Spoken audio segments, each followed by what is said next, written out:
a little bit of a cold today, so I might sound a little off, but I could not miss taping this episode because I have actually been waiting to tape this for a while.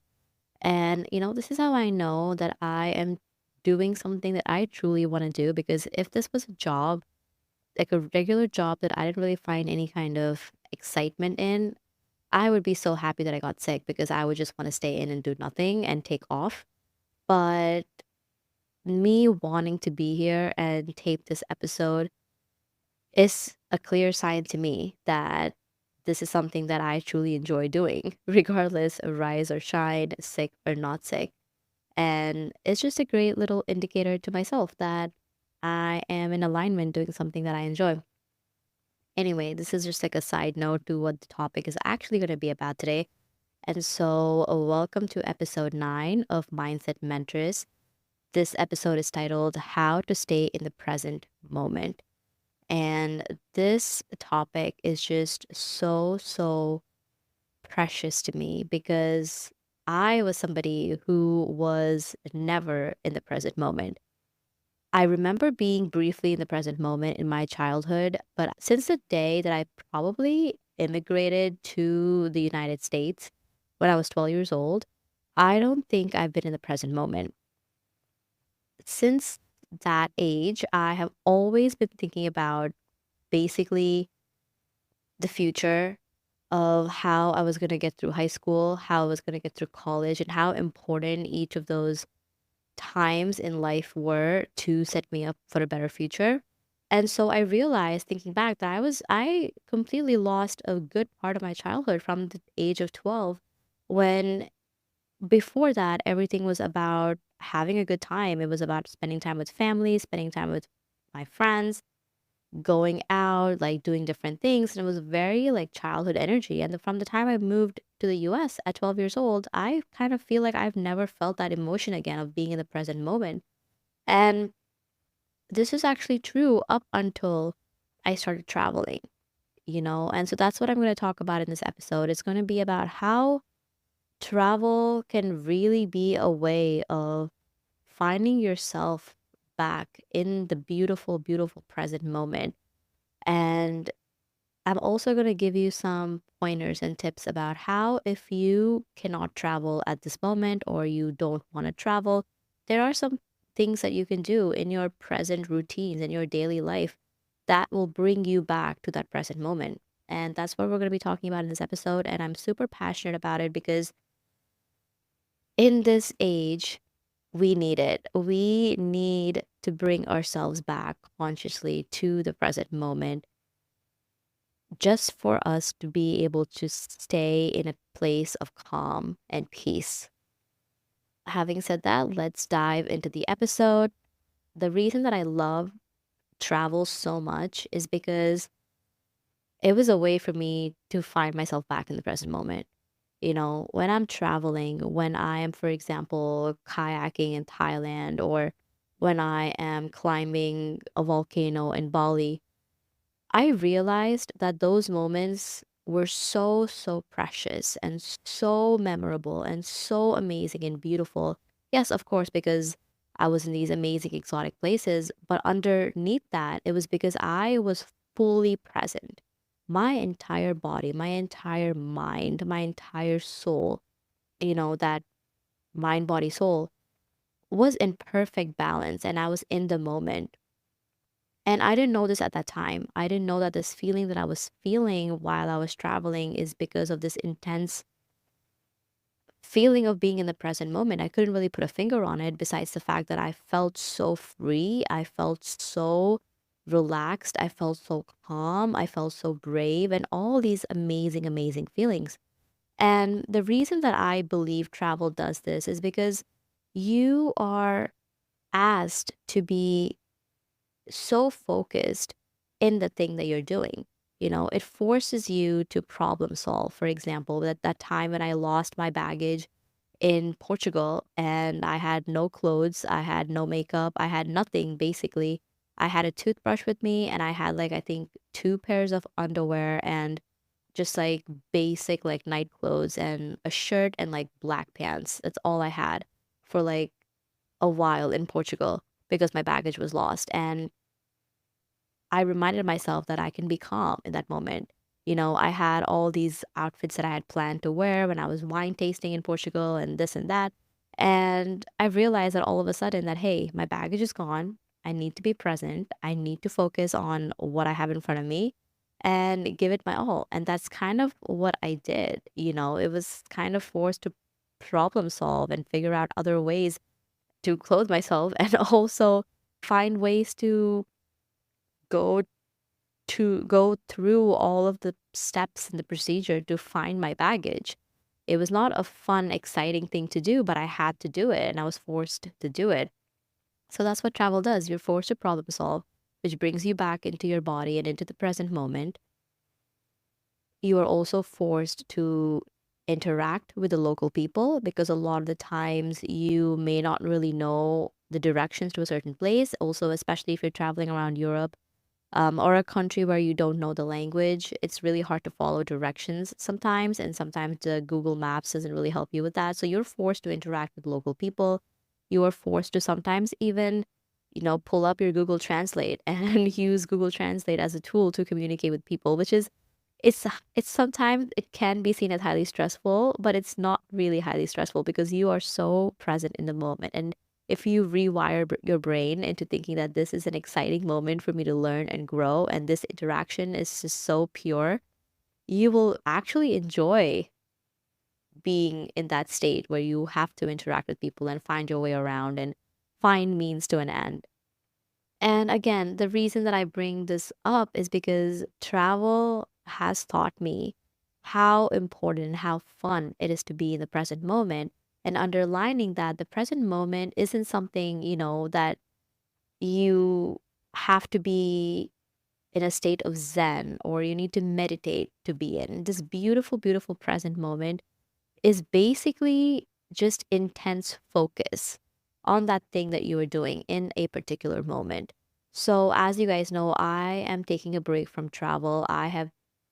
I'm about 4 months now into that travel break, and I've been traveling nonstop since like the end of 2020.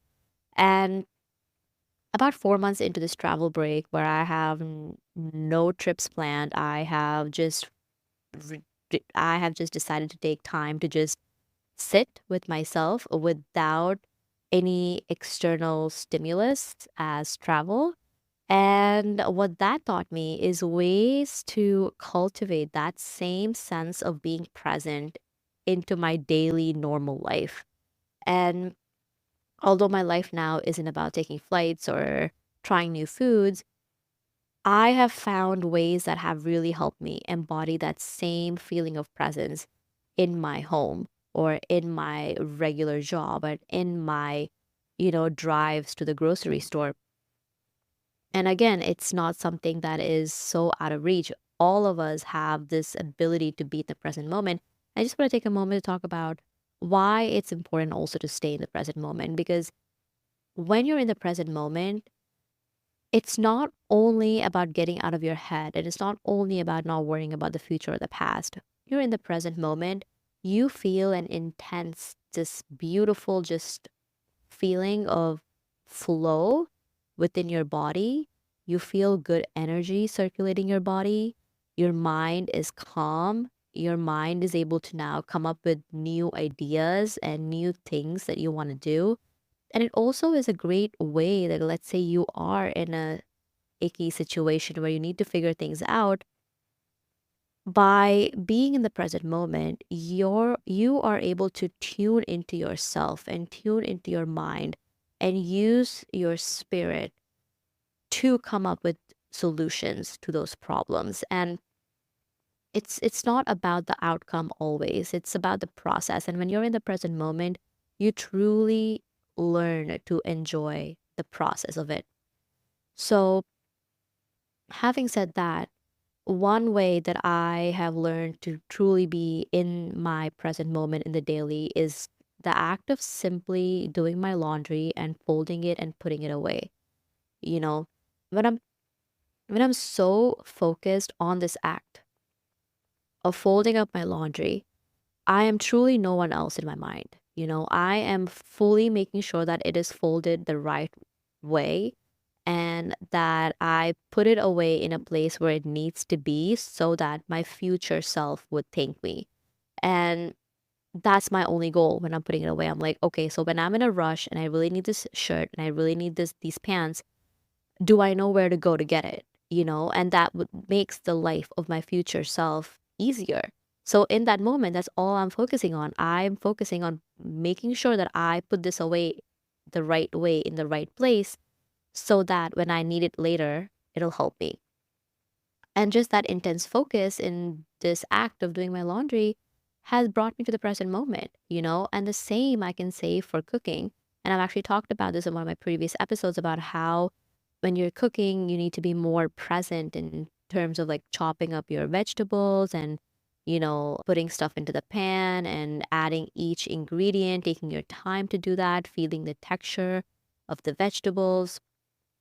All these things add to you being in the present moment. And when you are doing these things from a place of being present, guess what? This has happened to me. And I think this is so ridiculously funny. Every time I felt like I was in a rush to cook and make something, I've always screwed up. Like either the salt amount isn't right, or I overboil things, or I burn things.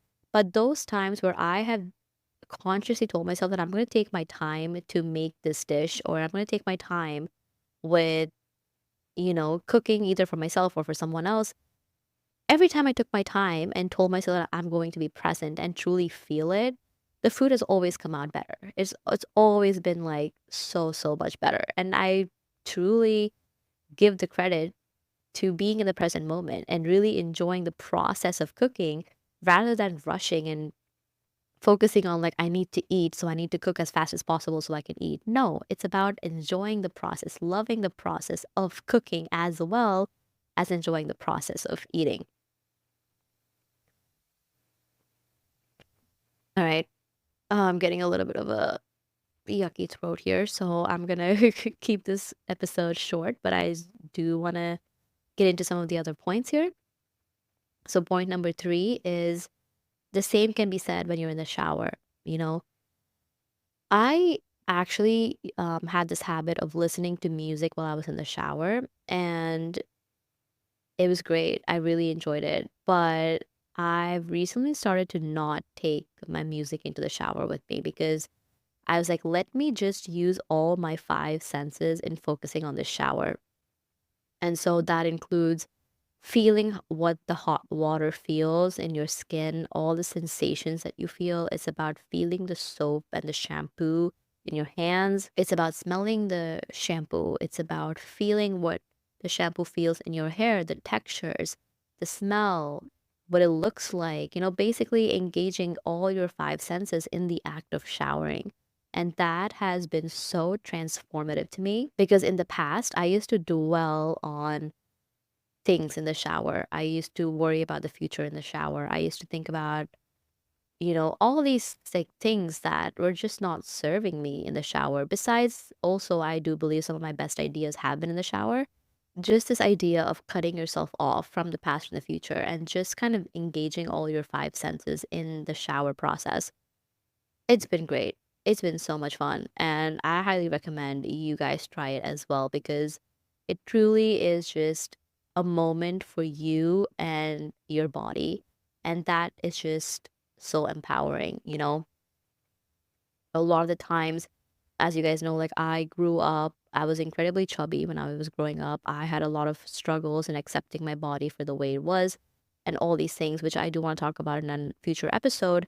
But this idea of just loving my body and like loving my body in the shower and the way it looks and you know completely accepting my body is has been truly transformative to a point where I don't even really put so much of my focus and energy into like having the most perfect body because I believe that I have a great body now. I'm just so comfortable and happy in my body. And so that's what being in the present moment again will do to you. It'll bring your attention to things that are in front of you and it'll help you find that gratitude and grace for the things that you have rather than focusing on what you don't have and things in the future that you want to work hard on to get.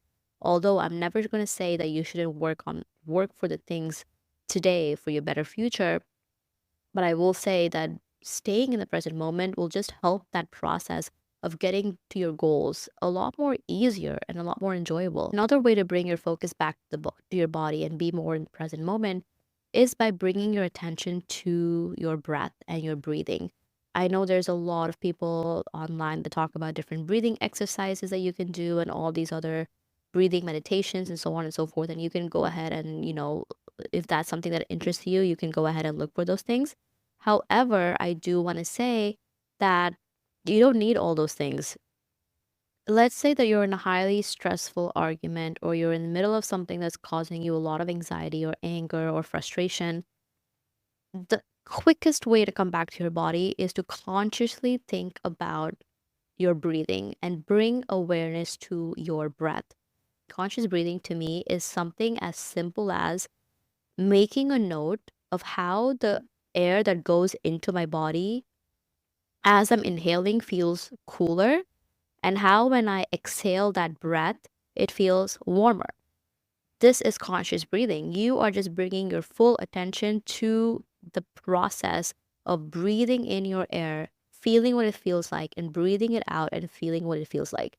This is a great place to start. Like if you are not highly into meditation and breathing techniques and exercise and all these things, which are all things available to you. But as somebody who is just newly being introduced to this idea of conscious breathing, something as simple as the air in feels cool, the air out feels warm. That's interesting. I wonder why that is. By doing that, you are bringing your attention, awareness, your mind, all of it back to your body. And I cannot stress how much this technique of bringing conscious breath and bringing my consciousness to my body has helped me. I actually, every time I find myself in a frustrating situation or an argument, I just take a moment to bring my awareness to say, hey, I need to take a deep breath. And I take that deep breath. And I take another deep breath and another one and another one until I am in like a 2, 3 minute long of just taking deep breaths. And all of a sudden, my body just feels lighter. All of a sudden, I feel like, hey, this is not even that big of a deal. I was making it to be in my mind. Like, hey, I've been through similar or worse situations in the past and I've been able to get myself out. So, like, I can do the same again, you know? So, all of this that we're talking about here, it's all about bringing your essentially all about bringing your mind, body, and soul into balance. As cheesy as that sounds, like when your mind is calm and relaxed, it's not like too much in the future, too much in the past. Your body is feeling just, you know, calm. Like you don't feel like you're in a fight or flight. Like your heart isn't racing, gut isn't like telling you all these different things, and your body is more balanced. And your spirit, that soul inside of you, which is I think of as my inner voice, is talking to me calmly, is talking to me from a place of love and, making me feel safe and secure. I know that I'm fully in the present moment. I know that I'm fully able to tune into what I need to do in that particular moment to be the highest representation of myself. And end of the day, that's all matters. I know, including everyone, including myself, is so focused about the future. And of course, we want to reach success at a young age. But trust me, every time I have run towards success, that joy of winning that success has not lasted. But every time I've told myself that I want to enjoy the process, I want to be in the present, enjoy the process. When I get to that success, it feels so, so much sweeter because the entire journey was sweet. And so, with that, I will keep this episode kind of short and sweet. And this is episode 9, How to Stay in the Present Moment. If you would like to leave a comment on this episode or reach out to me on my socials, my Instagram is mindset mentress. That is at MindMentress. If you want to follow me on my main IG, that is Nikki K. That is NIKI.KAY. Leave me a comment, DM me your thoughts, and you can also visit me on my website, which is www.mindsetmentress.com. And I'll catch you next week with another topic. Until then, practice being in the present moment and feel the feelings fully that arise from you being in the present moment.